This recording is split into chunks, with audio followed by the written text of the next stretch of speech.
Good morning, welcome to with news. లక్ష్యం సమాజహితం. ముందుగా paper ముచ్చట కార్యక్రమానికి స్వాగతం. ఈ రోజు మన ముందు విశ్వంబర ఆంధ్రజ్యోతి, ఈనాడు, సాక్షి దినపత్రికలోనే మరి ఏ దినపత్రికలో ఏ వార్తలు నేనైతే చూసుకుందాం. సో ఫస్ట్ మనం మొదటిగా చూసుకున్నట్లయితే విశ్వంబర దినపత్రిక చూసుకుందాం. విశ్వంబర దినపత్రిక చూసినట్లయితే మనకి ప్రధాన వార్తగా ఏది ఇచ్చారు అనేది చూస్తే భారత్ అమెరికాల మధ్య కీలక రక్షణ ఒప్పందం కుదిరింది అనేది అయితే మనకి ఇక్కడ క్లియర్ గా కనిపిస్తూ ఉంది. సంతకాలు చేసినటువంటి రాజ్నాథ్ సింగ్, హిట్ అలాగే పీట్ హెగ్సెత్ అంటూ ఇచ్చారు మనకి. సో దానికి సంబంధించిన మరిన్ని డీటెయిల్స్ కూడా మనం చూద్దాం. అలాగే మరొక వార్త చూస్తే అలసత్వం ప్రదర్శించవద్దు అంటూ సీఎం రేవంత్ రెడ్డి కూడా నేతలందరికీ కూడా దిశానిర్దేశం చేస్తున్నారు. తుఫాను ప్రభావంతో దెబ్బతిన్నటువంటి పరిస్థితులను బట్టి ఎక్కడ కూడా అలసత్వం అనేది ప్రదర్శించొద్దు అనేది అయితే మనకి క్లియర్ గా చెప్తున్నారు. సో వాటన్నిటికి సంబంధించిన డీటెయిల్స్ మరొకసారి చూద్దాం. మెయిన్ అంటే మనం హెడ్లైన్స్ చూసుకుందాం ఫస్ట్. ఇప్పుడు తర్వాత ఐఏఎస్ ఐపీఎస్ లకు హైకోర్టులో ఊరట లభించింది అనేది కూడా మనకు ఒకటి సుప్రీంకోర్టు వ్యక్తిగత ఆదేశాలు కూడా ఇచ్చినట్లుగా చూద్దాం దానికి సంబంధించి కూడా. అలాగే ఇక ప్రపంచం దృష్టిని మొత్తం ఆకర్షించేలా ప్రజా విజయోత్సవాలు ఉన్నాయంటూ కూడా ఇక్కడ మంత్రులంతా, కాంగ్రెస్ నేతలంతా కూడా మాట్లాడుతున్నటువంటి పరిస్థితి కూడా మనం చూడొచ్చు. బట్టి విక్రమార్క సమీక్ష సమావేశంలోని ఆయన కొన్ని విషయాలను వెల్లడించారు. సో దానికి సంబంధించి డీటెయిల్స్ చూద్దాం. అలాగే ఇక మరొక వార్త మనం చూసినట్లయితే 5 ఏళ్లు కష్టపడి బావిని తవ్విన వృద్ధ దంపతులు అంటూ ఒక తమ బంజరు భూమిని సాగు చేసుకుని మార్చుకోవాలనే ప్రయత్నంలో వారిద్దరు కూడా 5 ఏళ్లు కష్టపడి ఒక బావిని తవ్వుకున్నారు అనేది కూడా ఇక్కడ ఒక వార్త అయితే సంచలనంగా చూడొచ్చు మనం. అలాగే మరొక వార్త చూస్తే హాలీవుడ్ స్థాయిలోని బాలీవుడ్ ని ఫిలిం నగర్ ని ఫిలిం హబ్ గా చేయబోతున్నాం తెలంగాణలో అంటూ కూడా చెప్తూ ఉన్నారు. సో దానికి సంబంధించి మరి ఏం చెప్తున్నారు ఏంటి అనేది కూడా చూద్దాం, దానికి సంబంధించిన డీటెయిల్స్. అలాగే ఇక మంత్రిగా ప్రమాణ స్వీకారం చేసినటువంటి అజరుద్దీన్ అంటూ కూడా చెప్తున్నారు. ఆయన మరి నిన్న గవర్నర్ ఆయనతోటి ప్రమాణం చేయించడం జరిగింది. సో ఆయనకు ఇంతవరకు అయితే శాఖ అనే దాన్ని అయితే కేటాయించలేదు. కానీ ఆయన చెప్తున్నారు ఒకటే, నా గురించి కిషన్ రెడ్డికి అవగాహన లేదు కాబట్టి ఇష్టానుసారమైనటువంటి వ్యాఖ్యలు చేస్తున్నారు. నా పైన ఒకే ఒక్క కేసు ఉంది, అది కూడా స్పష్టత లేదు దానికి సంబంధించి కూడా అంటూ, దానికి సంబంధించి ప్రూఫ్స్ కూడా సరిగా లేవు అంటూ కూడా, నేరం అనేది కూడా ఇంకా రుజువు కాలేదంటూ కూడా అని చెప్తున్నారు. సో శాఖనైతే కేటాయించలేదు కానీ నాకు ఏ శాఖను ఇచ్చినా కూడా నేను సంతోషంగా స్వీకరిస్తాను అంటూ కూడా ఆయన చెప్పడం జరుగుతున్నటువంటి పరిస్థితి అయితే ఇక్కడ మనం చూడొచ్చు. సో ఒక్కొక్కటిగా మనం డీటెయిల్ గా చూద్దాం. భారత్ అమెరికాల మధ్య రక్షణ ఒప్పందం అనే దానికి చూసినట్లయితే సంతకాలు చేసిన రాజ్నాథ్ సింగ్ అలాగే పీట్ హెగ్సెత్ అనే దానికి సంబంధించి మనం ఇక్కడ చూడొచ్చు. ఇక సమన్వయం, సమాచారంతో పాటుగా సహకారాన్ని కూడా పెంచుకుంటాము అంటున్నటువంటి హెగ్సెత్ అంటూ కూడా మనకి ఇక్కడ ఇచ్చారు. సో భారత్ అమెరికాల మధ్య ఒక కీలక ఒప్పందం 10 ఏళ్ల పాటు కొనసాగుతుంది ఈ యొక్క ఒప్పందం అంటూ కూడా చెప్తున్నారు. ఇక భారత్ కి అమెరికాకి సంబంధించి మరి ఇంకాస్త దగ్గరగా ఉన్నటువంటి పరిస్థితులు కొనసాగుతూ ఉన్నాయి. ఇంకొంచెం బలపడే విధంగా ఈ యొక్క సమన్వయం ఉండబోతుంది అంటూ కూడా మనకి ఇక్కడ చెప్తున్నారు. భారత్ డీటెయిల్స్ చూద్దాం. భారత్ అమెరికాల మధ్య సంబంధాలు మరింత బలపడనున్నాయి. ఇరు దేశాల మధ్య శుక్రవారం ఒక కీలక రక్షణ ఒప్పందం కుదిరింది అంటూ కూడా చెప్తున్నారు. 10 ఏళ్ల పాటు ఉండే ఈ ఒప్పందం ఇరు దేశాల మధ్య వ్యూహాత్మక భద్రతా సహకారాన్ని బలోపేతం చేయనుంది అంటూ కూడా చెప్తూ ఉన్నటువంటి పరిస్థితి. అలాగే మలేషియాలోని ఆసియన్ రక్షణ మంత్రుల సమావేశం జరిగింది. ఇక్కడ రక్షణ మంత్రి రాజ్నాథ్ సింగ్, అమెరికా అధ్యక్షుడు రక్షణ కార్యదర్శి పీట్ హెగ్సెత్ లో భేటీ అయ్యారు. ఈ సందర్భంగానే అక్కడ రక్షణ ఒప్పందం కుదుర్చుకున్నారు. 10 ఏళ్ల పాటు ఈ యొక్క అనుబంధం అనేది, ఈ యొక్క బంధం అనేది బలపడనుంది అంటూ మనకైతే క్లియర్ గా ఇక్కడ మెన్షన్ చేశారు, మనం గమనించవచ్చు. సో ఇంకా మరొక వార్త చూస్తే అలసత్వం ప్రదర్శించవద్దు అంటూ కూడా మనకి ఇక్కడ విశ్వంబర దినపత్రికలు ఇచ్చారు. సో చూద్దాం దేనిపైన అలసత్వం ప్రదర్శించవద్దు అంటూ సీఎం కీలక నిర్ణయం తీసుకున్నారు. ఇక్కడ ఆయన ఒక కఠినమైన నిర్ణయాలు తీసుకోవాలి, అలసత్వం ఎక్కడ కూడా ప్రదర్శించవద్దు అంటూ కూడా చెప్తున్నారు. తుఫాను నష్టాలపై కేంద్రం నిధులు రాబట్టుకోవాలి అంటూ కూడా, కేంద్రం నుంచి నిధులు రాబట్టుకోవాలి అంటూ కూడా ఆయన చెప్తున్నటువంటి పరిస్థితి. సీఎం రేవంత్ రెడ్డి తెలంగాణ ధనిక రాష్ట్రం అని వదిలేస్తే కుదరదు, ఎట్టి పరిస్థితుల్లో కూడా దానిపై ఒక సమగ్ర నివేదికతో ఉండాలి ఎప్పటికప్పుడు అంటూ కూడా చెప్తున్నారు. పంట నష్టం, ఆస్తి నష్టం, దెబ్బతిన్నటువంటి రోడ్లపై కూడా నివేదికలు తెప్పించాలి అంటూ కూడా ఆయన చెప్తున్నటువంటి పరిస్థితి. అలాగే అన్ని నివేదికలు సమీకరించి నిర్ణీత విధానంలో కేంద్రానికి నివేదించాలి ప్రతి ఒక్కటి కూడా క్షుణ్ణంగా అనేది కూడా ఆయన చెప్తున్నటువంటి పరిస్థితి అయితే మనం గమనించవచ్చు. అలాగే ఇంకా చూద్దాం. వరదల్లో ప్రాణ నష్టం జరిగిన చోట 5 లక్షల పరిహారం అందించాలి. ఎకరా పంట నష్టానికి 10,000 పరిహారం అందించాలి. ఇల్లు మునిగితే 15,000. అన్ని విభాగాల అధికారులు సమన్వయంతో పనిచేయాలి ఇక్కడ అంటూ కూడా చెప్తున్నటువంటి పరిస్థితి. సో చూద్దాం, ప్రాణ నష్టం వరదల్లో జరిగిన దగ్గర మాత్రం 5 లక్షల వరకు మరి పరిహారం అందించాలి. ఎకరా పంట నష్టానికి అయితే 10,000 రూపాయలు అంటున్నారు. కానీ దీనిపైన మాత్రం జాగృతి మరి కవిత చెప్తున్నారు, ఎకరా పంట నష్టానికి 50,000 అందించాలి అంటూ ఆల్రెడీ ఆవిడ దీక్షలు కూడా చేస్తున్నటువంటి పరిస్థితి కొనసాగుతుంది. అయినప్పటికీ కూడా మరి ఎకరా పంట నష్టానికి మాత్రం ఇక్కడ ప్రజాప్రభుత్వం 10,000 మాత్రమే పరిహారం అందించాలి అంటూ కూడా ఇక్కడ చెప్పేస్తూ ఉన్నారు. ఇక ఇల్లు మునిగితే మాత్రం 15,000 అన్ని విభాగాల అధికారులు కూడా సమన్వయంతో పనిచేయాలి అంటూ కూడా చెప్తూ ఉన్నారు. ఇంకా చూద్దాం, నాలాల కబ్జాలను తొలగించాల్సిందే ఖచ్చితంగా, ఎంతటి వారైనా ఈ విషయంలో ఉపేక్షించేది లేదు అంటూ కూడా సీఎం రేవంత్ రెడ్డి చెప్తున్నటువంటి పరిస్థితిని అయితే మనం గమనించవచ్చు. అలాగే దీనికి శాశ్వత పరిష్కారం దిశగానే ప్రణాళికలు రూపొందించుకోవాలి అంటూ కూడా చెప్తున్నారు. హన్మకొండ కలెక్టరేట్ వేదికగా అధికారులతో సీఎం రేవంత్ సమీక్షా సమావేశం జరిగింది. ఈ సమీక్షా సమావేశంలోనే మరి ఆయన ఈ వ్యాఖ్యలను కూడా చేసినట్లుగా గమనించవచ్చు. మరి ఇతరత్ర మంత్రులు కూడా అక్కడ అంతా కూడా ఈ సమీక్షా సమావేశంలో ఉన్నట్లుగా మనం గమనించవచ్చు. అలాగే ఇంకా ఏం చెప్తున్నారు అని మనం చూసినట్లయితే, మోంతా తుఫాను ప్రభావిత ప్రాంతాలను మంత్రులతో కలిసి ముఖ్యమంత్రి రేవంత్ రెడ్డి పరిశీలించారు. ఆయన నిన్న స్వయంగా ప్రతి ప్రాంతాన్ని కూడా క్షుణ్ణంగా ఆయన పరిశీలించిన తర్వాత తీసుకున్నటువంటి నిర్ణయాలు ఇవి అంటూ కూడా చెప్తూ ఉన్నారు. ఇక అలాగే బాధితులతో కూడా ఆయన స్వయంగా మాట్లాడి వివరాలన్నింటినీ కూడా తెలుసుకున్నారు. ఈ సందర్భంగానే బాధితులకు సీఎం వినతి పత్రాలు అందజేశారు అంటూ కూడా బాధితులు ఎవరైతే ఉన్నారో వారందరూ కూడా సీఎం కు స్వయంగా వారి యొక్క వినతులు, వారి యొక్క పత్రాలన్నింటినీ కూడా ఆయనకు అందించినట్లుగా తెలుస్తుంది. అవన్నింటినీ కూడా క్షుణ్ణంగా పరిశీలించిన తర్వాత ఆయన తీసుకున్నటువంటి నిర్ణయాలు ఇవన్నీ ఒక్కొక్కటిగా అంటూ కూడా మనం గమనించవచ్చు. అలాగే ఇంకా చూద్దాం, అనంతరం హన్మకొండ కలెక్టరేట్ వేదికగా ఈ యొక్క పరిశీలన ఆయన స్వయంగా వెళ్లి అక్కడ అంతా కూడా సందర్శించి పరిశీలించిన తర్వాత హన్మకొండ కలెక్టరేట్ వేదికగా అధికారులతో సీఎం రేవంత్ సమీక్షా సమావేశం నిర్వహించారు. ఈ సమీక్ష సమావేశంలోనే ఈ యొక్క నిర్ణయాలు తీసుకున్నట్లుగా తెలుస్తుంది. ఈ సందర్భంగా ఆయన మాట్లాడుతూ క్షేత్రస్థాయిలో పర్యటించి పూర్తి నష్టాన్ని కూడా అంచనా వేయాలని అధికారులకు ఆదేశించారు. ప్రాణ నష్టం, పంట నష్టం, పశు సంపద అన్ని శాఖలకు సంబంధించి కూడా ఇన్ఫ్రాస్ట్రక్చర్స్ నష్టానికి కూడా సంబంధించి ప్రతి ఒక్క దానికి కూడా ఆదుకోవాలి అంటూ కూడా చెప్తున్నారు. ఏ శాఖకు ఎంత కేటాయించాలి అనేది కూడా ఆయన చెప్తున్నటువంటి పరిస్థితి మనం గమనించవచ్చు. సో అలాగే మరొక వార్త చూద్దాం. చూసినట్లయితే భారత్ బలం తెలిసొచ్చింది అనేది ఇక్కడ ప్రధాని మోడీ చెప్తున్నటువంటి పరిస్థితి. ఆపరేషన్ సింధూర్ తర్వాత ప్రతి ఒక్కటి కూడా భారత్ వైపు, ప్రతి ఒక్క దేశం కూడా భారత్ వైపు చూసే విధంగా ఉంది అంటూ చెప్తున్నారు. అసలు కాంగ్రెస్ ప్రభుత్వం వల్లే కశ్మీర్ లోని సగం స్థలం అంతా కూడా పోయింది అంటూ కూడా చెప్తున్నారు. లేకపోతే మన పాకిస్తాన్ ఈ యొక్క స్థలాన్ని ఆక్రమించుకునే పరిస్థితి ఉండేది కాదు, కాంగ్రెస్ వల్లే అది కూడా జరిగింది అంటూ కూడా ప్రధాని మోడీ చెప్తున్నటువంటి పరిస్థితి. చూద్దాం ఆయన ఏం చెప్తున్నారో. ఆపరేషన్ సింధూర్ ద్వారా ప్రపంచం మొత్తం కూడా భారత్ వైపే చూసే విధంగా ఆపరేషన్ సింధూర్ కొనసాగింది అంటూ చెప్తున్నటువంటి పరిస్థితి. అలాగే కాంగ్రెస్ తప్పు చేసింది, ఆ తప్పు వల్లే కాశ్మీర్ లో కొంత భాగాన్ని పాకిస్తాన్ ఆక్రమించుకుంది అనేది కూడా మనకి ఇక్కడ క్లియర్ గా మెన్షన్ చేశారు. ఇక దాని వల్ల కాశ్మీర్ దేశంలో అశాంతి నెలకొంది అంటూ కూడా చూడొచ్చు. దేశం నుంచి చొరబాటుదారులను తరిమి కొట్టాలని ప్రతిజ్ఞ చేద్దామంటూ కూడా ఇక్కడ ప్రధాని మోడీ వ్యాఖ్యానిస్తున్నటువంటి పరిస్థితి. అలాగే ఇంకా చూద్దాం, సర్దార్ వల్లభాయ్ పటేల్ భారతదేశాన్ని ఏకం చేసి ఆయన చరిత్ర సృష్టించారు. 550 సంస్థానాలను ఏకం చేసిన అసాధ్యమైన పనిని సుసాధ్యం చేశారు పటేల్ అంటూ కూడా మనకి ఇక్కడ ఇవ్వటం జరుగుతుంది. అలాగే దేశ సమగ్రతకు నక్సలిజం ముప్పుగా పరిణమించింది అంటూ కూడా చెప్తున్నారు. నక్సలిజం మూలాలను కూడా సమూలంగా పెకిలిస్తాం ఇంకా ముందు అవి కూడా లేకుండా అంటూ కూడా ప్రధాని మోదీ చెప్తూ ఉన్నారు. సో ఇక ఇవన్నీ కూడా మరి సర్దార్ వల్లభాయ్ పటేల్ 150వ జయంతి వేడుకల్లో ప్రధాని మోడీ ఈ యొక్క వ్యాఖ్యలు చేసినట్లుగా మనం గమనించవచ్చు అనేది కూడా మనకి ఇక్కడ క్లియర్ గా మెన్షన్ చేశారు. సో ఏదేమైనప్పటికీ కూడా ఆపరేషన్ సింధు ద్వారా మాత్రం ప్రపంచం అంతా కూడా భారత్ వైపు చూసే విధంగా భారత్ ఉంది. అలాగే భారత్ బలం ఏంటో కూడా తెలిసొచ్చింది అంటూ కూడా చెప్తూ ఉన్నారు ప్రధాని మోదీ. అలాగే ఇక మరొక వార్త చూస్తే ఐఏఎస్లకు ఐపీఎస్లకు హైకోర్టు ఊరట కలిగించింది అనే విషయాన్ని గమనించినట్లయితే భూదాన్ భూముల వ్యవహారంలో సింగిల్ బెంచ్ తీర్పును సవరించినటువంటి డివిజన్ బెంచ్ అంటూ మనకి ఇక్కడ ఇవ్వటం జరుగుతుంది. ఇక హైడ్రా కమిషనర్ రంగనాథ్ కు హైకోర్టు నోటీసులు జారీ, అలాగే 27న వ్యక్తిగతంగా హాజరు కావాలని ఆదేశాలు జారీ చేసినట్లుగా మనం గమనించవచ్చు. సో అలాగే ఇక మరొక వార్త చూద్దాం. ప్రపంచ దృష్టిని ఆకర్షించే విధంగా ఉంది అనేది భారత్ బలం ఉంది అనే దానికి సంబంధించి మనం మరిన్ని డీటెయిల్స్ చూసినట్లయితే ఇక ప్రపంచం దృష్టిని ఆకర్షించేలా ప్రజా విజయోత్సవాలు కూడా ఉండబోతున్నాయంటూ మనకి ఇక్కడ ఒక వార్త అయితే ఇచ్చారు. చూద్దాం దానికి సంబంధించి డీటెయిల్స్.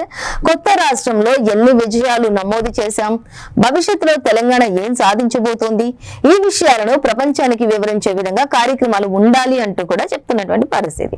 అలాగే పెద్ద ఎత్తున ఎంఓయూలు జరిగేలా వాతావరణం ఉండాలి అంటూ కూడా మనం ఇక్కడ గమనించవచ్చు.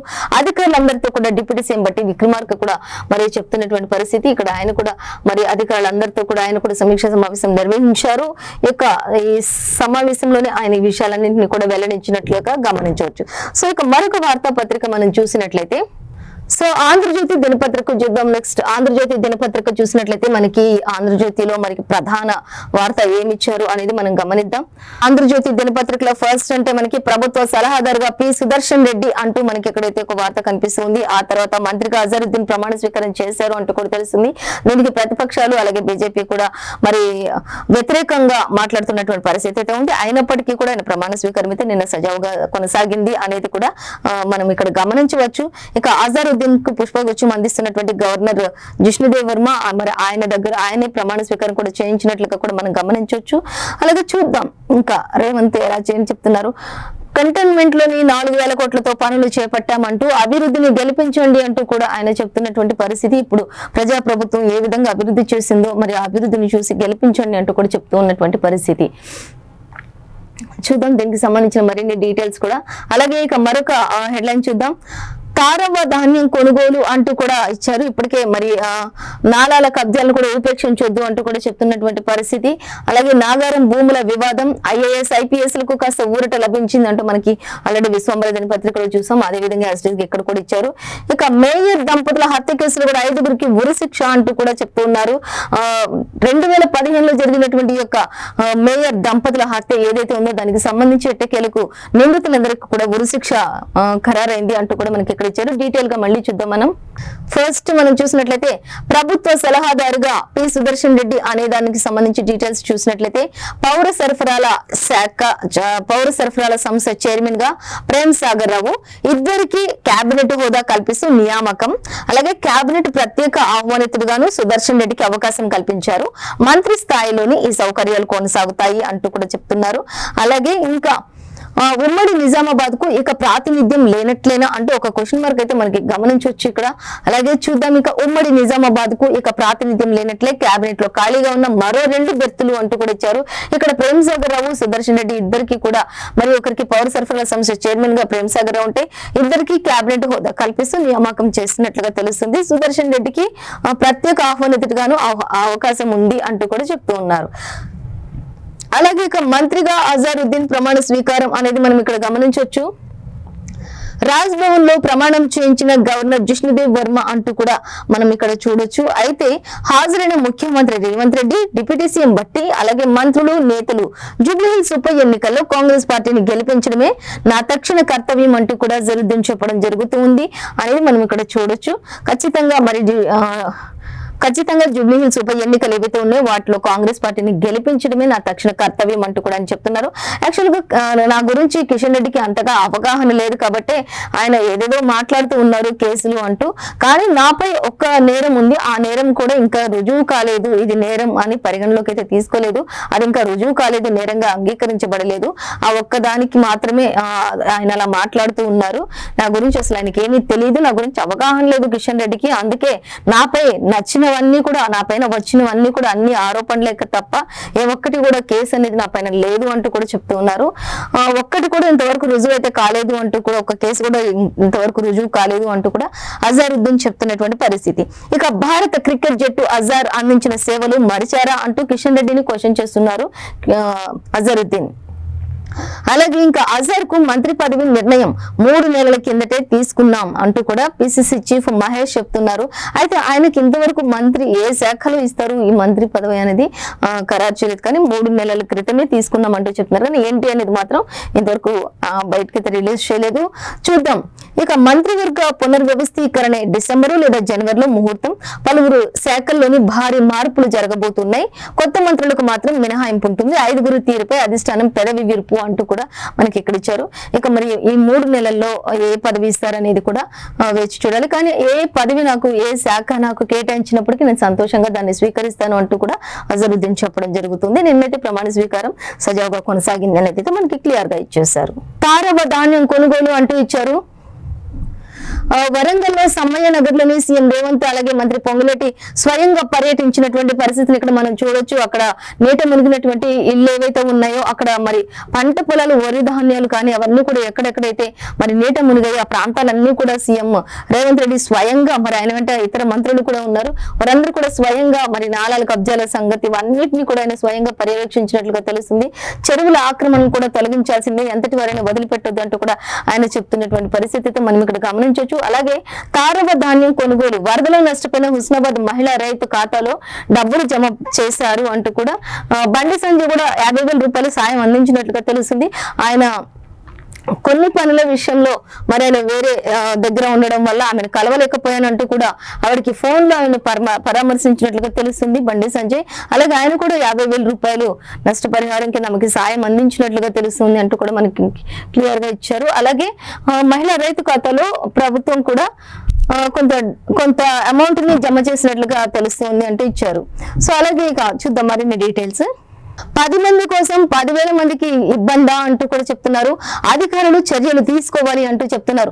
చెరువులను, ఆక్రమణలను తొలగించాల్సిందే, ఎంతటి వారైనా వారిని వదిలిపెట్టొద్దు. 10 మంది సంతోషం కోసం 10,000 మందికి ఇబ్బంది కలిగించడం అవసరమా అంటూ కూడా చెప్తూ ఉన్నారు. అలాగే ఇంకా వరద బాధితులకు అండగా ఉంటాం, తుఫాను ప్రభావంతో 12 జిల్లాల్లో తీవ్ర నష్టం వాటిల్లింది అంటూ చెప్తున్నారు. మృతుల కుటుంబాలకైతే 5 లక్షల వరకు నష్టపరిహారం ఇస్తూ ఉన్నాం. అలాగే ఇల్లు నీట మునిగితే 15,000, కూలిపోతే ఇంద్రమ్మ ఇళ్లకు అవకాశం ఉంటుంది అంటూ కూడా చెప్తున్నారు. అలాగే పంట నష్టపోయిన రైతులకు మాత్రం ఎకరాకు 10,000 రూపాయలు మాత్రమే నష్టపరిహారం అందిస్తాము అంటూ కూడా చెప్తున్నారు ఒక ఎకరాకు. అలాగే వరంగల్ పర్యటనలో సీఎం రేవంత్ అలాగే వరద నష్టంపై కూడా మంత్రులతో కలిసి ఆయన ఏరియల్ వైజ్ గా సర్వే చేశారు అనేది అయితే మనకి క్లియర్ చేశారు. సో చూద్దాం మరొక వార్త చూద్దాం. ఇక నాగార భూముల వివాదం, IAS IPSలకు ఊరట లభించింది. నిషేధిత జాబితా నుంచి సర్వే నంబర్లు 194, 195 తొలగింపు. అవి పట్టా భూములేనని కలెక్టర్ తెలిపారు. పిటిషనర్ కూడా భూదాన్ భూములు కాదన్నారు.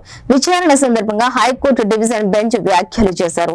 సింగిల్ జడ్జి ఆదేశాలు కొట్టివేత, అలాగే సర్వే నంబర్ 181, 182లపై ఆదేశాలు యథాతథం అంటూ ఇచ్చారు. నిషేధిత భూముల జాబితా రెడీ అయింది అంటూ కూడా చెప్తున్నారు. గ్రామాల వారీగా 22A జాబితా సిద్ధం. రాష్ట్రంలో 10,953 రెవెన్యూ గ్రామాలకు 10,510 గ్రామాల వివరాలు అందుబాటులో. ఇక మరో 2 రోజుల్లో 100% జాబితా కూడా 100%, మరో 2 రోజుల్లో 100% జాబితా కూడా సబ్ రిజిస్టర్లకు పంపినటువంటి జిల్లా కలెక్టర్లు అంటూ ఇచ్చారు. అంటే మొత్తంగా నాగారం భూముల విషయంలో IASలకు అలాగే IPSలకు హైకోర్టు డివిజన్ బెంచ్ లో ఊరట లభించిందని చెప్పుకోవచ్చు మనం. ఇక్కడ IAS IPSల భూములు ఉన్న రంగారెడ్డి జిల్లా మహేశ్వరం మండలం నాగారం సర్వే నంబర్ల దగ్గర మాత్రం నిషేధిత జాబితా నుంచి తొలగించాలని పేర్కొంటూ హైకోర్టు డివిజన్ బెంచ్ శుక్రవారం ఆదేశాలు జారీ చేసింది అంటూ ఒక వార్త అయితే ఇక్కడ మనకి చూడొచ్చు. సో అలాగే మరొక వార్త చూసినట్లయితే ఇక్కడ మేయర్ దంపతుల హత్య కేసు 5గురికి ఉరి అంటూ ఇచ్చారు. ఏపీలోని చిత్తూరు కోర్టు సంచలన తీర్పు ఇది అనేది కూడా మనం గమనించవచ్చు. మేనల్లుడే ప్రధాన హంతకుడు అంటూ కూడా మనకి ఇక్కడ గమనించవచ్చు.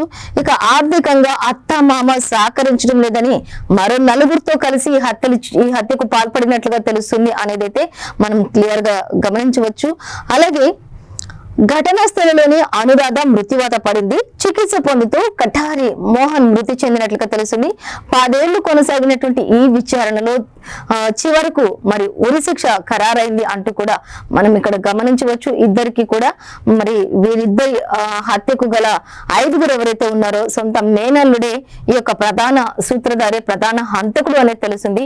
మరి ఆర్థికంగా వారు సహకరించట్లేదు అత్తమామలు అంటూ, వారిద్దరు కూడా సహకరించట్లేదు అంటూ ఇంకో మరో 4గురిని మరి మాట్లాడుకుని సుపారీగా మాట్లాడుకుని 4గురితో కలిసి మొత్తం 5గురుగా ఈ హత్యను చేసినట్లుగా తెలుస్తుంది. మరి ఘటనా స్థలంలోనే భార్య చనిపోతే భర్త మాత్రం చికిత్స పొందుతూ మృతి చెందారు అంటూ కూడా మేయర్ దంపతుల హత్య కేసుకు సంబంధించి ఎట్టకేలకు ఊరట లభించింది. 10 ఏళ్ల తర్వాత ఉరిశిక్ష ఖరారైంది అంటూ మనకి ఇక్కడ ఇవ్వటం జరుగుతుంది. సో చూద్దాం ఇక మరొక వార్త చూసినట్లయితే అక్రమాలపై ఫిర్యాదు ఇవ్వబోతే దాడి, గిరిజన సహకార సంస్థలో ఈ ఘటన చోటు చేసుకుంది. జిఎం అలాగే సీతారాం నాయక్ సమక్షంలోనే అంటూ ఇచ్చారు. అవినీతి రుజువు చేసే పత్రాన్ని లాక్కున్నారని ఎల్హెచ్పిఎస్ రాష్ట్ర అధ్యక్షుడి ఆరోపణ. జిఎం పై పోలీస్ స్టేషన్ లో కేసు నమోదు, మంత్రి అడ్లూరికి ఫిర్యాదు చేసిన బాధితుడు అంటూ కూడా ఇచ్చారు. మరిన్ని డీటెయిల్స్ మనం థర్డ్ పేజ్ లో చూడొచ్చు. మొత్తం మీద అక్రమాలపై ఫిర్యాదు ఇవ్వబోతేనే ఈ దాడి జరిగింది అనేది అయితే మనకి క్లియర్ గా మెన్షన్ చేశారు. సో ఇక మరొక వార్త మనం చూసినట్లయితే అభివృద్ధిని గెలిపించండి అంటూ చెప్తూ ఉన్నారు. ఖచ్చితంగా కంటోన్మెంట్ లో ప్రజాప్రభుత్వం గెలుపు ఖాయం అంటూ కూడా చెప్తున్నటువంటి పరిస్థితి. ఎక్కడ చూసినా కూడా మరి ఇప్పటి వరకు చేసిన అభివృద్ధిని చూసి గెలిపించండి అంటూ కూడా సీఎం రేవంత్ రెడ్డి చెప్తున్నటువంటి పరిస్థితి.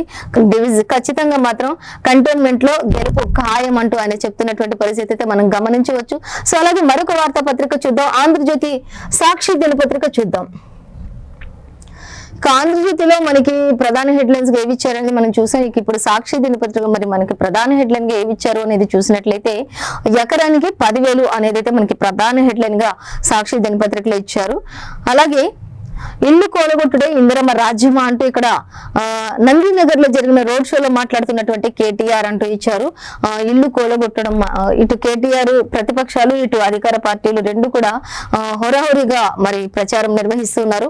అయితే ఇప్పుడు మాత్రం సీఎం రేవంత్ రెడ్డి మాత్రం వరద బాధితులను అలాగే మోంతా తుఫాను ప్రభావం వల్ల నష్టపోయినటువంటి పరిసరాలను ఆ యొక్క ఏరియల్ వైజ్ గా ఆయన సర్వే చేస్తున్నారు. ఈ పరిస్థితిలో ఇటు కేటీఆర్ కూడా మరి నగర్ లో జరిగినటువంటి రోడ్ షోలో ఆయన కూడా మరి అధికార పార్టీకి సంబంధించి అనేక విషయాలు వెల్లడిస్తున్నట్టు గమనించవచ్చు. చూద్దాం ఒక్కొక్కటిగా మనకి ఫస్ట్ ఎకరానికి 10,000 అనే దానికి సంబంధించి డీటెయిల్స్ చూసినట్లయితే ఇల్లు మునిగితే మాత్రం 15,000, పూర్తిగా కూలితే ఇందిరమ్మ ఇల్లు అంటూ ఇచ్చారు. పశువులు కనుక చనిపోతే 50,000, జీవాలకు 5,000 చొప్పున. అలాగే మోంతా తుఫాన్ బాధితులకు సీఎం రేవంత్ రెడ్డి హామీ ఇచ్చారు అంటూ కూడా చెప్తున్నారు. హన్మకొండ సమ్మయ్య నగర్ లోని వరద బాధితురాలు ఇంట్లోకి వెళ్లి మరి ఆయన పరిశీలిస్తున్నటువంటి పరిస్థితి సీఎం రేవంత్ అలాగే చిత్రంలో మంత్రి పొంగిలేటి వీరందరినీ కూడా మనం చూడొచ్చు. ఇల్లు కూలిపోయినటువంటి ప్రాంతాలు అక్కడ సమ్మయ్య నగర్ లో జరిగినటువంటి ఆ యొక్క ప్రాంతం అంతటిని కూడా ఆయన స్వయంగా వెళ్లి అక్కడ పరిశీలించారు అంటూ కూడా తెలుస్తుంది. ఆయన వెంట ఇతర మంత్రులు కూడా ఉన్నారు. ఖచ్చితంగా ఒకవేళ శిథిలావస్థలో ఉంటే మాత్రం కొంత అమౌంట్, అలాగే పూర్తిగా కూలిపోతే మాత్రం ఇందిరమ్మ ఇళ్లు మంజూరు చేయబడతాయంటూ కూడా సీఎం రేవంత్ రెడ్డి చెప్పడం జరుగుతుంది. చూద్దాం ఇంకా డీటెయిల్స్. మొత్తంగా ఇల్లు మునిగిపోతే 15,000, పూర్తిగా కూలితే ఇందిరమ్మ ఇల్లు, పశువులు చనిపోతే 50,000, జీవాలకు 5,000 చొప్పున. అలాగే మోంతా తుఫాన్ బాధితులకు సీఎం రేవంత్ రెడ్డి హామీ. వరంగల్ జిల్లాలో వరద ప్రభావిత ప్రాంతాల్లో ఏరియల్ గా ఆయన సర్వే చేశారు. 12 జిల్లాల్లో మోంతా తుఫాన్ ప్రభావం ఉందన్నటువంటి సీఎం. అలాగే వరద నష్టంపై సమగ్ర నివేదికలు ఇవ్వాలి అని కూడా ఆదేశాలు జారీ చేశారు. కలెక్టర్లు క్షేత్రస్థాయిలో పర్యటించాలని కూడా సూచన. నిర్లక్ష్యం వహిస్తే చూస్తూ ఊరుకోబోమని కూడా హెచ్చరిక. శాఖల మధ్య సమన్వయం లేకనే సమస్యలు వస్తున్నాయంటూ కూడా హన్మకొండ కలెక్టరేట్ సమీక్షలో ముఖ్యమంత్రి అనేక విషయాలను వెల్లడించారు అంటూ కూడా చూడొచ్చు మనం ఇక్కడ. ఇక అలాగే రాష్ట్రంలో మోంతా తుఫాన్ వల్ల నష్టపోయిన రైతులు ప్రజలను ఆదుకుంటామని కూడా ఎవరు కూడా అధైర్యపడొద్దు అంటూ కూడా ముఖ్యమంత్రి రేవంత్ రెడ్డి భరోసా ఇచ్చారు రాష్ట్ర ప్రజలందరికీ అంటూ కూడా చెప్తున్నారు. రాష్ట్రంలో మొత్తం 12 జిల్లాల్లో తుఫాన్ ప్రభావం ఎక్కువగా నమోదైంది అంటూ కూడా ఆయా జిల్లాల్లోనే పర్యటిస్తున్నారు. అక్కడ ఏ నష్టాలు జరిగాయనే వాటిపై అంచనాలు వేసి దానికి తగ్గ విధంగా సహాయ కార్యక్రమాలు కూడా చేపడుతున్నటువంటి పరిస్థితి అయితే మనం గమనించవచ్చు అనేది అయితే మనకి ఇక్కడ క్లియర్ గా మెన్షన్ చేశారు. తక్షణమే నివేదికలు కూడా ఇవ్వండి అంటూ కూడా చెప్తున్నటువంటి పరిస్థితి. అలాగే ఇక తుఫాను ప్రభావంపై వెంటనే పూర్తి స్థాయి నివేదికలు అందించండి, జిల్లా కలెక్టర్లను సీఎం ఆదేశించారు. రాష్ట్రంలో 12 జిల్లాల్లో మోంతా తుఫాన్ ప్రభావం ఎక్కువగా ఉంది కాబట్టి ఆ ప్రాంతాలను ఆయన పర్యవేక్షించినట్లుగా తెలుస్తుంది. అలాగే ఇక వదలని వరద బురద 3 రోజులైన నీటిలోని వరంగల్ కాలనీలంతా కూడా ఉన్నాయి. ఇళ్ల నిండా బురద దుర్గంధంతో సమస్యలు వెదజల్లుతున్నాయి అంటూ కూడా చెప్తున్నారు. మున్నేరు శాంతించడంతో ఊపిరి పీల్చుకున్న ఖమ్మం వాసులు హైదరాబాద్ శ్రీశైలం హైవేపై కొనసాగుతున్నట్టు మరమ్మతులు అంటూ కూడా ఇచ్చారు. అలాగే ఇక బీజేపీ బీఆర్ఎస్ ది ఫెవికాల్ బంధం అంటూ కూడా సీఎం రేవంత్ రెడ్డి వ్యాఖ్యానిస్తున్నటువంటి పరిస్థితి. ఇటు బీజేపీ చూసినా బీఆర్ఎస్ చూసినా ఇద్దరు కూడా ఫెవికాల్ లాంటి బంధం. వారు బయటికి మాత్రం విమర్శించుకుంటున్నట్టు కనిపిస్తారు కానీ వారిద్దరిది ఒకటే అనుబంధం అంటూ కూడా చెప్తున్నటువంటి పరిస్థితి. పార్లమెంట్ ఎన్నికల్లో బీజేపీకి అవయవ దానం చేసిన బీఆర్ఎస్ అంటూ కూడా చెప్తున్నారు. సానుభూతి లేకుండా దుష్ట సాంప్రదాయానికి తెర తీసిందే అసలు కేసీఆర్ అంటూ కూడా చెప్తున్నటువంటి పరిస్థితి. చూద్దాం. సెంటిమెంట్ కాదు, అభివృద్ధి కోసం కాంగ్రెస్ ను గెలిపించండి. జూబ్లీహిల్స్ నియోజకవర్గం ఎన్నికల ప్రచారంలో సీఎం రేవంత్ రెడ్డి అంటూ కూడా మనం గమనించవచ్చు. సో ఖచ్చితంగా సానుభూతి చూపించొద్దు, కేవలం అభివృద్ధిని చూడండి, మీరు అభివృద్ధిని చూసి గెలిపించండి కాంగ్రెస్ ను అంటూ కూడా ఆయన ప్రచారంలో చెప్తున్నటువంటి పరిస్థితి. అలాగే హన్మకొండ జిల్లా గట్ల నరసింగాపూర్ సమీపంలో కొట్టుకుపోయినట్టు వంటి అసలు ఇది ఒక బావిని తలపిస్తుంది తప్ప ఒక రోడ్డు లాగైతే ఇక్కడ లేదు. ఒకవేళ వరదలు వచ్చిన సమయంలో మాత్రం ఇక్కడ సైడ్ నుంచి ఎవరైనా వచ్చింటే మాత్రం ఎంత తీరని ప్రమాదం చూడొచ్చు మనం ఇక్కడ. ఇదంతా ఒక రహదారి రోడ్డు నార్మల్ గా ఉన్నప్పుడు ఈ రోడ్డు అంతా కూడా ఎలా మరమ్మతులు సరిగా లేక హన్మకొండ జిల్లా గట్ల నరసింగాపూర్ సమీపంలోని వరదకు కొట్టుకుపోయినటువంటి రోడ్డు అనేది కూడా మనకి ఇక్కడ క్లియర్ గా మెన్షన్ చేశారు. కేవలం ఇవన్నీ కూడా మరమ్మతులు లేక రోడ్లన్నీ నీళ్ల పాలైపోతున్నాయి అంటూ కూడా చెప్తున్నటువంటి పరిస్థితి. చూద్దాం మరొక వార్త. ఇక చూసినట్లయితే కాంగ్రెస్ పార్టీకి ఓటు అడిగే హక్కు అసలు లేదు అంటూ ఎర్రగడ్డ డివిజన్ లోని కాలనీల్లో ఇంటింటికి తిరుగుతూ ప్రచారం నిర్వహిస్తున్న కేంద్ర మంత్రి కిషన్ రెడ్డి అసలు కాంగ్రెస్ కి మాకు ఓటు వెయ్యండి అనే అర్హత కూడా లేదు అంటూ ఇక్కడ కేంద్ర మంత్రి కిషన్ రెడ్డి ఇంటింటికి తిరుగుతూ ఎర్రగడ్డ డివిజన్ లోని ప్రచారం చేస్తున్నారు అనేది కూడా ఖచ్చితంగా మళ్ళీ బీజేపీని గెలిపించాలి అని కూడా ఆయన చెప్తున్నటువంటి పరిస్థితి. ఎన్నికల హామీలపై అమలు సీఎం నోరు మెదపట్లేదు అంటున్నటువంటి కేంద్ర మంత్రి కిషన్ రెడ్డి అంటూ ఇచ్చారు. ఎన్నికల్లో మేనిఫెస్టోలో ఇచ్చినటువంటి హామీలు ఏవైతే ఉన్నాయో అవి ఏవి కూడా నెరవేర్చలేదు అంటూ కూడా ఆయన చెప్తున్నారు. కేవలం ఆయన్ని బూటకపు మాటలు మాత్రమే అంటూ జూబ్లీహిల్స్ లో రోడ్లన్నీ గుంతలమయంగా మారాయి అంటూ కూడా ఆయన మండిపడుతున్నటువంటి పరిస్థితి. కాబట్టి ఎర్రగడ్డ డివిజన్ లో ఇంటింటి ప్రచారంలో ఈసారి బీజేపీని గెలిపించాలి అంటూ కూడా ఆయన వినతి చేస్తున్నారు. జూబ్లీహిల్స్ ఉప ఎన్నికల్లో కాంగ్రెస్ ప్రభుత్వానికి ప్రజలను ఓట్లడిగే అసలు నైతిక హక్కే లేదు అంటూ కేంద్ర బొగ్గు గనుల శాఖ మంత్రి జి కిషన్ రెడ్డి అధికార పార్టీని విమర్శించారు అనేది మనకి ఇక్కడ క్లియర్ గా మెన్షన్ చేశారు. అలాగే ఉప ఎన్నిక ప్రచారంలో భాగంగానే శుక్రవారం హైదరాబాద్ ఎర్రగడ్డ డివిజన్ లో పలు కాలనీల్లో ఆయన ఇంటింటికి తిరుగుతూ ప్రచారం నిర్వహించారు అనేది కూడా ఈ ప్రచారాన్ని చాలా ముమ్మరంగా కొనసాగిస్తున్నారు అనేది కూడా చూడొచ్చు. ఆయన పాదయాత్రగా అందరినీ కూడా పలకరిస్తూ ముందుకు సాగినటువంటి పరిస్థితి అంటూ కూడా మనకి ఇక్కడ సాక్షి దినపత్రికలు ఇచ్చారు, మనం గమనించవచ్చు. అలాగే ఇక కేటీఆర్ ను చూసినట్లయితే నందినగర్ లో జరిగినటువంటి ఒక రోడ్ షోలో మాట్లాడుతున్నటువంటి కేటీఆర్ అంటూ కూడా చూడొచ్చు. ఇక్కడ అనేక మంది జనంతో కూడా ఆయన మాట్లాడుతున్నటువంటి పరిస్థితి. రోడ్ షో అనుకోవచ్చు ఇది. చూద్దాం. ఇల్లు కూలగొట్టడమే ఇందిరమ్మ రాజ్యమా అంటే ఉన్న ఇళ్ళన్నింటినీ కూలగొట్టి ప్రజలను రోడ్డు పాలు చేయడమే ఇందిరమ్మ రాజ్యం అంటారా దీన్ని అంటూ అని చెప్తున్నారు. చూద్దాం. రేవంత్ సర్కారు హైడ్రా బుల్డోజర్లతో వేల ఇళ్లు కూల్చేసింది. ఇదేనా ఇందిరమ్మ రాజ్యం అంటే? ఉన్న ఇళ్లను కూల్చటమేనా? పేదల ఇళ్లు కూల్చటమేనా ఇందిరమ్మ రాజ్యం అంటే అంటూ ఆయన క్వశ్చన్ చేస్తున్నారు. చూద్దాం. పేదల రేవంత్ సర్కార్ హైడ్రా బుల్డోజర్లతో వేల ఇళ్లు కూల్చింది. పేదల శాపాలే కాంగ్రెస్ కు ఉరితాళ్లై చుట్టుకుంటాయి అంటూ కూడా చెప్తున్నారు. 4 లక్షల జూబ్లీహిల్స్ ఓటర్ల తీర్పుతో 4 కోట్ల ప్రజల గోస తీరుతుంది అంటూ కూడా చెప్తున్నారు. పరిశ్రమలు ఇతర రాష్ట్రాలకు పోతుంటే ప్రభుత్వం ఏం చేస్తుంది?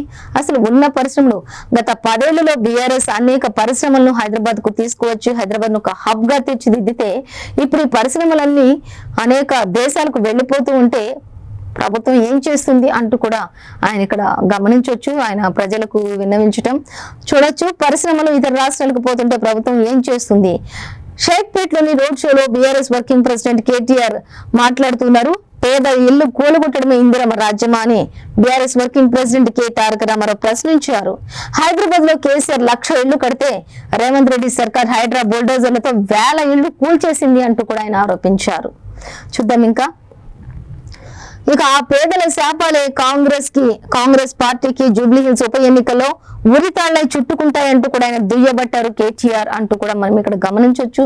ఉప ఎన్నిక ప్రచారంలో భాగంగా బీఆర్ఎస్ అభివృద్ధి మాగంటి సునీతకు మద్దతుగా శుక్రవారం రాత్రి హైదరాబాద్ లోని పలు చోట్ల ఆయన రోడ్ షోలు నిర్వహించి తొలుత షేక్పేట్ లో ప్రచార వాహనం నుంచి ప్రజలను ఉద్దేశించి ప్రసంగించారు అంటూ కూడా చెప్తున్నారు.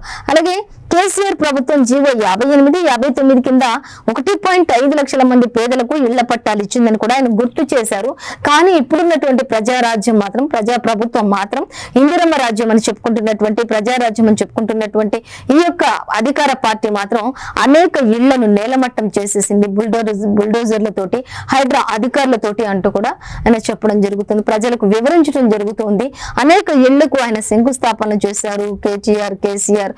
అవన్నీ కూడా పేదలకు అందించడం అనేక పట్టాలను కూడా వారికి ఇవ్వడం జరిగింది అంటూ కూడా చెప్తున్నారు. సో ఇంకా అలాగే కేసీఆర్ ప్రభుత్వం జీవో 58-59 కింద 1,50,000 ఇళ్లకు పైగా పట్టాలను కూడా అందించారని చెప్పి ఆయన గుర్తు చేశారు. ఒక్క జూబ్లీ హిల్స్ లోనే 3,500 డబుల్ బెడ్రూమ్ ఇళ్లు కట్టిందని కూడా గుర్తు చేశారు. కానీ కాంగ్రెస్ ప్రభుత్వం ఒక్క ఇంటి పట్ట కూడా ఇప్పటి వరకు ఇవ్వలేదు సరికదా అంటూ ప్రజలందరికీ కూడా ఎంతో క్లియర్ గా ఆయన వివరిస్తూ ఈ యొక్క రోడ్ షోలో కేటీఆర్ ప్రసంగిస్తున్నటువంటి పరిస్థితి. ఖచ్చితంగా జూబ్లీ హిల్స్ లో మాగంటి సునీత గెలుపు ఖాయం అంటూ కూడా ఆయన ధీమా వ్యక్తం చేస్తున్నటువంటి పరిస్థితి అయితే చూడొచ్చు. ప్రతి పార్టీ కూడా ప్రతి వారు కూడా ఎవరికి వారు హోరాహోరీగా మరి ఈ యొక్క ప్రచారాన్ని కొనసాగిస్తున్నారు. ఇటు కిషన్ రెడ్డి కూడా ఇంటింటికి తిరుగుతూ మరి ఆయన కూడా ప్రచారం ముమ్మరంగా కొనసాగిస్తున్నారు అనేది కూడా తెలుస్తుంది. కిషన్ రెడ్డి మాత్రం అసలు కాంగ్రెస్ పార్టీకి ఓటు అడిగే హక్కే లేదు, ఆయన ఇచ్చినటువంటి హామీలు ఏ ఒక్కటి కూడా నెరవేర్చలేదు అంటూ కూడా కిషన్ రెడ్డి ఇంటింటి ప్రచారంలో కూడా ఏదో చెప్తున్నారు. ఇటు చూస్తే కేటీఆర్ అసలు ప్రజారాజ్యం ఏం చేసింది, ఇందిరమ్మ రాజ్యం ఏం చేసింది, ఉన్నవన్నీ కోలగొట్టడం తప్ప పేదల ఉసురు పోసుకోవడం తప్ప ఏం చేస్తుంది అంటూ ఇటు కేటీఆర్ కూడా ప్రజల మైండ్ మొత్తం డైవర్ట్ చేసే విధంగా మరి ప్రచారాలు కొనసాగిస్తున్నటువంటి పరిస్థితి. చివరికి మరి ఏం జరుగుతుంది అనేది వేచి చూడాల్సిన పరిస్థితి అయితే మనం ఇక్కడ గమనించవచ్చు. సో చూసినట్లయితే మరొక వార్తాపత్రిక చూద్దాం, ఈనాడు దినపత్రిక చూద్దాం. ఈనాడు దినపత్రిక చూసినట్లయితే మనకి ఫస్ట్ ప్రధాన వార్త సేమ్ యాజ్ టీజ్ గా మనకి ఈనాడు దినపత్రికలో కూడా మనకి ఎకరాకు 10,000 పరిహారం అనేది మనకి సాక్షి దినపత్రికలో ఏదైతే చూసామో అదే యాజ్ ఇట్ ఈస్ గా ఉంది. సో అలాగే మరొక వార్త చూసినట్లయితే అజరుద్దీన్ అనే నేను అంటూ ఆయన ప్రమాణ స్వీకారం చేశారు కాబట్టి ఆ సమయంలో ఆయన ఏ విధంగా అక్కడ కార్యక్రమం అంతా కొనసాగింది అనే దానికి సంబంధించి ఇచ్చారు. ఇక మంత్రిగా ప్రమాణ స్వీకారం హాజరైన సీఎం రేవంత్ రెడ్డి ఇతర మంత్రులు అంటూ కూడా మనకి ఇవ్వడం జరుగుతుంది. సో మరిన్ని డీటెయిల్ గా చూద్దాం అవన్నీ కూడా. అలాగే కాశ్మీర్ అంశంలో నెహ్రూ తప్పు చేశారు అంటూ కూడా ఇక్కడ ప్రధాని మోడీ వ్యాఖ్యానిస్తున్నారు. సర్దార్ పటేల్ అభిప్రాయానికి విలువ ఇవ్వలేదు నెహ్రూ అంటూ కూడా ఒకప్పటి విషయాన్ని కశ్మీర్ అంశంలో నెహ్రూ తప్పు చేశారంటూ కూడా ప్రధాని మోడీ వ్యాఖ్యానిస్తున్నారు. సో దానికి సంబంధించి డీటెయిల్స్ కూడా మళ్ళీ చూద్దాం మనం. అలాగే ఇక్కడ చూసినట్లయితే మనకి జూబ్లీ హిల్స్ పరిధి ఎల్లారెడ్డిగూడలో జరిగిన ప్రచార సభలో మాట్లాడుతున్న సీఎం రేవంత్ రెడ్డి, అలాగే ఇక ఓట్లు అడిగే నైతిక హక్కు కాంగ్రెస్ కు లేదు అంటూ ఇక్కడ బీజేపీ అంటే జూబ్లీ హిల్స్ ఉప ఎన్నిక నేపథ్యంలో ఎర్రగడ్డలో ప్రచారం నిర్వహిస్తున్నటువంటి కేంద్ర మంత్రి కిషన్ రెడ్డి, అలాగే ఇక్కడ షేక్పేట్ రోడ్ షోలో ప్రసంగిస్తున్న భారత కార్యనిర్వాహక అధ్యక్షులు కేటీఆర్, చిత్రంలో అభ్యర్థి మాగంటి సునీత తదితరులు కూడా ఉన్నట్లుగా మనం గమనించవచ్చు. 3 పార్టీలు కూడా హోరాహోరీగా ఎవరికి వారు తమదే గెలుపు అన్న విధంగా మాత్రం ప్రచారం కొనసాగిస్తున్నటువంటి పరిస్థితి అయితే మనం గమనించవచ్చు. సో చూద్దాం మరి ఇక్కడ రేవంత్ రెడ్డి ఏం చెప్తున్నారు అనేది కూడా మనం డీటెయిల్ గా చూసినట్లయితే ఫస్ట్ ఎకరకు 10,000 అనే విషయాన్ని మనం గమనించినట్లయితే నీట మునిగిన ఇంటికి మాత్రం 15,000, నిరాశ్రయాలు అయితే ఇందిరమ్మ ఇల్లు ఖచ్చితంగా అంటే వారికి ఇల్లు లేకపోయినా లేకపోతే ఇల్లు పూర్తిగా కూలిపోయినా వారికి ఖచ్చితంగా ఇందిరమ్మ ఇల్లు ఇవ్వబడతాయి అనేది అయితే చెప్తూ ఉన్నారు. ఒకవేళ నీట మునిగిపోయినట్లయితే కనుక వారికి 15,000 నష్టపరిహారం అందించబడుతుంది. ఒకవేళ పంట నష్టపోయిన వారికి అయితే ఎకరకు 10,000 చొప్పున అందించబడుతుంది అంటూ కూడా చెప్తున్నారు. పశువు నష్టం కనుక జరిగినట్లయితే వారికి 5 లక్షల వరకు ఇవ్వబడుతుంది అంటూ కూడా చెప్తున్నారు. పూర్తి డీటెయిల్ గా చూసినట్లయితే మనకి మోంతా తుఫాను ప్రభావంతో రాష్ట్రంలో 12 జిల్లాల్లో తీవ్ర నష్టం వాటిల్లింది అంటూ కూడా చెప్తూ ఉన్నారు. ఇంకా చూసినట్లయితే ముఖ్యమంత్రి రేవంత్ రెడ్డి ఈ విషయాలన్నీ తెలిపారు. పంటల నష్టపోయిన రైతులకు 10,000, మృతుల కుటుంబాలకు 5 లక్షల చొప్పున పరిహారం అందించబడుతుంది. ప్రభుత్వం ఇవన్నిటికీ కూడా కట్టుబడి ఉంది, సిద్ధంగా ఉంది అంటూ కూడా ఆయన ప్రకటించారు ప్రచారంలో అంటూ కూడా చెప్తూ ఉన్నటువంటి పరిస్థితి మనం గమనించవచ్చు. అధికారులు మాత్రం ఎక్కడ కూడా అలసత్వం ప్రదర్శించొద్దు అనేది ఆయన క్లియర్ గా మెన్షన్ చేస్తున్నటువంటి పరిస్థితి. ఇక జూబ్లీ హిల్స్ పరిధిలోని ఎల్లారెడ్డిగూడలో జరిగిన ప్రచార సభలో కూడా ఆయన మాట్లాడారు కొన్ని విషయాలు అంటూ కూడా చెప్తున్నారు. ఖచ్చితంగా మరి అభివృద్ధిని చూసి మీరు ఓటేయండి అంటూ కూడా రేవంత్ చెప్తున్నటువంటి పరిస్థితి. ఆడబిడ్డలకు ఉచిత బస్సు వద్దంటారా అంటూ క్వశ్చన్ మార్క్. చూద్దాం. పీజీఆర్ మరణిస్తే ఉప ఎన్నికల్లో కేసీఆర్ పోటీ అభ్యర్థిని నిలిపారు, కానీ భాజపా కేంద్ర మంత్రులు నయా పైసా తెచ్చారా? ఉప ఎన్నిక ప్రచార సభలో ముఖ్యమంత్రి రేవంత్ రెడ్డి ఈ విషయాలన్నింటినీ కూడా వెల్లడించినట్లుగా మనం గమనించవచ్చు. ఇక అదే విధంగా హోరాహోరీగా మేము ఉన్నామంటూ కూడా ఇక్కడ ప్రచార సభ కొనసాగిస్తున్నారు. చూద్దాం. షేక్పేట్ లో రోడ్ షోలో ప్రసంగిస్తున్న భారత నిర్వాహక అధ్యక్షులు కేటీఆర్, ఈ చిత్రంలో అభ్యర్థి మాగంటి సునీతను కూడా మనం గమనించవచ్చు. హస్తం పార్టీ డిపాజిట్ ను కోల్పోతేనే 6 గ్యారెంటీలు అమలు అంటూ కూడా మనకి ఇక్కడ ఇచ్చారు. ఇక బారాస భయంతోనే అజారుద్దీన్ కు మంత్రి పదవి అంటూ కూడా ఆయన చెప్తున్నారు. జూబ్లీ హిల్స్ లో ప్రజలు ఇచ్చే తీర్పుతో కాంగ్రెస్ కు బుద్ధి రావాలి అంటూ కూడా ఇక్కడ కేటీఆర్ చెప్తున్నటువంటి పరిస్థితి. చూద్దాం షేక్పేట్ రోడ్ షోలోని కేటీఆర్ ఏం ప్రసంగించారనేది.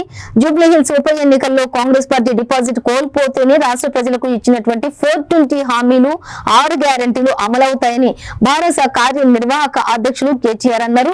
ఓటమి భయంతోనే కాంగ్రెస్ పార్టీ ఆపద మొక్కులకు పోతోందని చెప్పి కూడా చెప్తూ ఉన్నారు. ఇన్ని రోజులు గుర్తుకు రాని మైనార్టీలు, ప్రభుత్వ ఉద్యోగులు, సినీ కార్మికులు తదితరులకు ఏదేదో చేసేస్తామని చెప్పేసి మరొకసారి బూటకపు మాటలు మోసం చేసే ప్రయత్నాలు చేస్తోంది అంటూ కూడా విమర్శించారు కేటీఆర్ అంటూ కూడా మనం ఇక్కడ గమనించవచ్చు.